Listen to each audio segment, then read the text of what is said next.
As I was awakening to the truth of myself, um, I heard Rupert Spira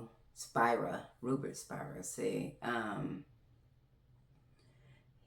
he was talking about forgetting that in order to have experience, you have to forget part of yourself, and which creates this world. So the parent limitations of space, time, form, shapes and forms that we see in this experience, that this awareness, or consciousness has to forget itself in order to have these experience of limitations. Because intuitively, I knew what he was saying was correct. I knew that in my knowing of myself, that there was no limitations, that there is no space here, there is no time here. Every day, everything is in the now. And I knew that the apparent time and space that we perceive is through the mind. It's the play of the mind. It's the mind's way of making sense of what we consider this reality, but in truth, the only thing is real is us, but which creates pretty much the apparent limitations, or is how it's perceiving the apparent limitations. And so,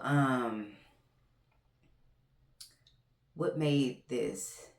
A lot of times, as we're awakening, we hear, like there's teachings, there's those ones that have gone through, and like Rupert Spira, Muji, a list of others that have awakened to their true nature. And they're just sending pointers. But a lot of times, the mind, when you're going through your awakening, and sometimes you can hear things, but because experientially, maybe you have not come into that space where these things have been unveiled quite yet. And so to integrate it, you have to experience it. It has to become part of your experience. No one can just tell you something. It's almost like driving a car.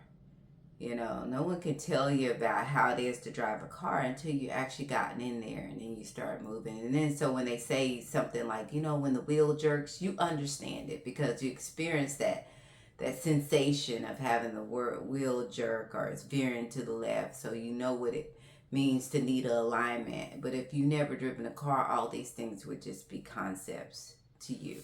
It's the way the mind will try to formulate it. I found myself doing a lot of awakening in my sleep. When I go to sleep, I may be dreaming, and then all of a sudden, I'm fully aware in the dream. And I know that, I'm on the dream side. And then suddenly everything, lately I do a lot of that. And everything is just limitless at that knowing, that part of knowing. When you truly are aware, in what we call dreamland or sleepland, then it becomes more like astral projection. You can look at it, but it's just like being aware, basically. And you realize there are no limitations. And then all of a sudden, knowing of everything just starts to pour in. I mean, stuff that, of course, we're limited. Apparently, limitations that we have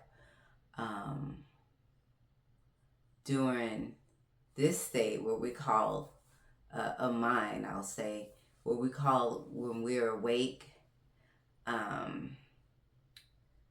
Then when we actually go to sleep, on the other side, when you're waking, you realize it actually feels more real.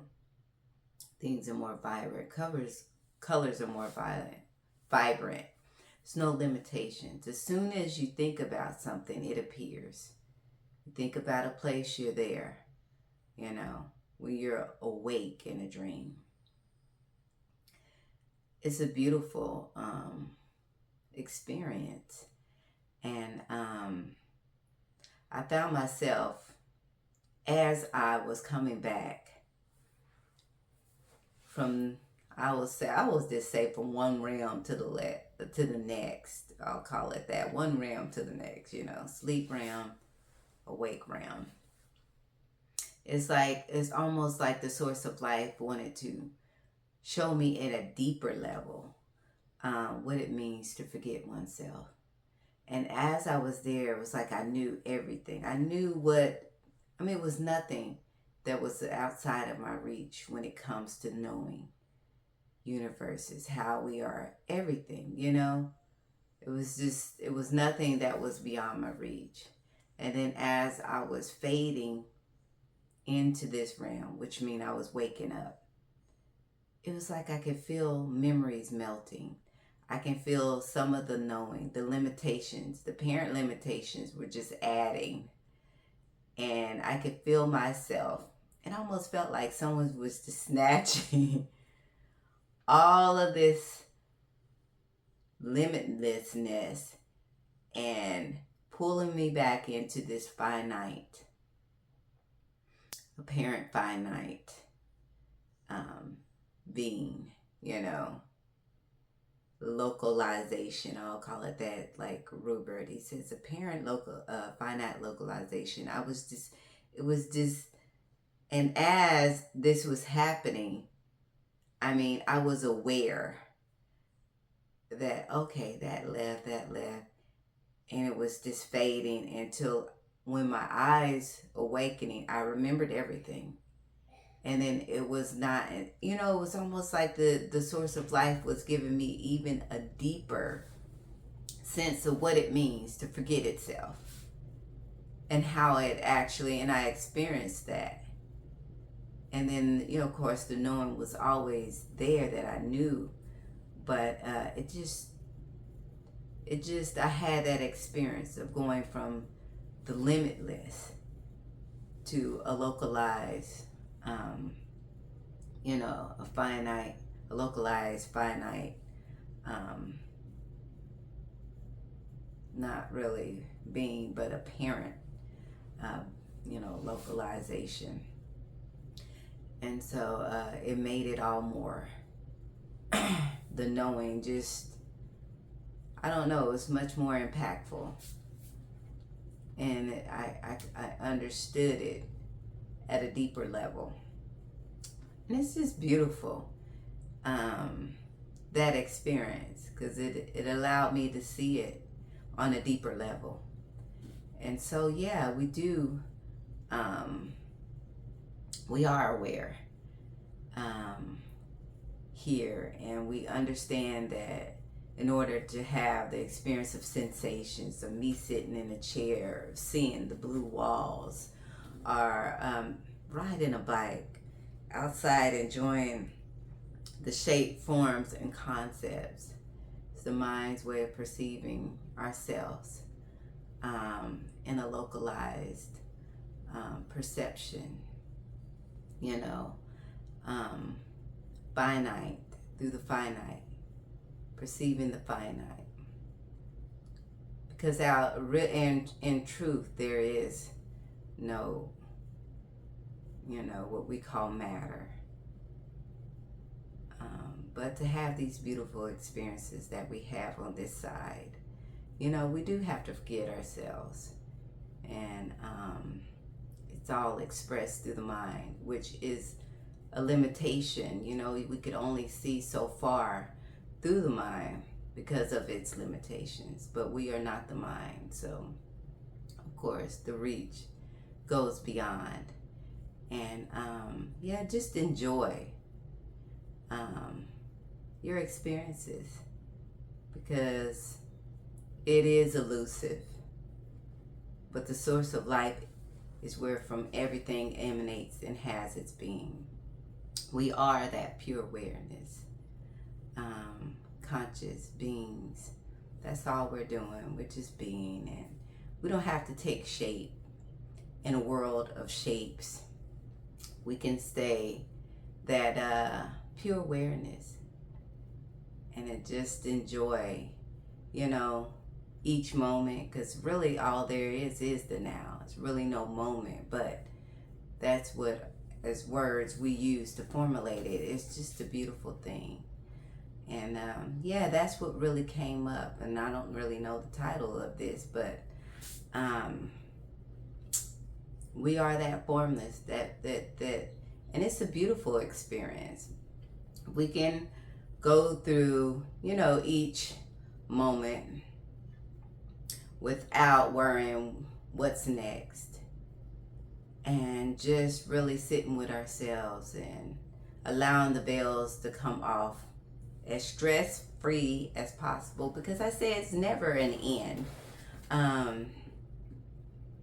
Even with me in the experience of knowing myself, there's many that help me point to my true nature. Like I said, Ruber Spiral, Muji is the one really that I was able to connect with in order to, he pointed me to the truth of myself, to where home was. And then Ruber Spiral just gave me a deeper understanding of what it means in order to be. In order, this source of what I call the source of life, that we are that breath of life, you know, from which everything emanates and has its being, where there is no limitations, there's no time, beyond what I say beyond, but there's nothing in the forefront or the background, but I call it beyond thought, beyond the mind, you know, into the heart. We are that truth. And so when some things looks a bit shaky, sometimes you get caught up in the movie, you get caught up in your thoughts, the chaos comes, and then you have the moments of time where it goes. Just rest assured, doesn't matter. You can just sink back into that pure being, to your truth of yourself, into your heart, and just relax. It's a letting go, it's not a doing. Sometimes when we sit with ourselves, some call it meditation, you know, they approach it in an act of doing, but really it's a letting go. It's just a letting go, just releasing everything, going back to that, the truth of yourself, which doesn't have an identity. It's not a mom or not a daughter. These things are all okay to play in, pick up. Of course, this is the play of what we call life. But in truth, we're none of it. And it's okay to just let go. Spend time with yourself, just letting go. Letting go of all the thoughts, letting go of the mind chatter, letting go of not fighting with it, but just sitting quietly and releasing just everything, and experiencing the truth of yourself, which is not an experience, but allowing yourself to just rest back into pure being. So this is what came up. I hope it reaches your heart. Thank you for sharing this moment with me. Remember that you are beautiful, and I love you. Bye.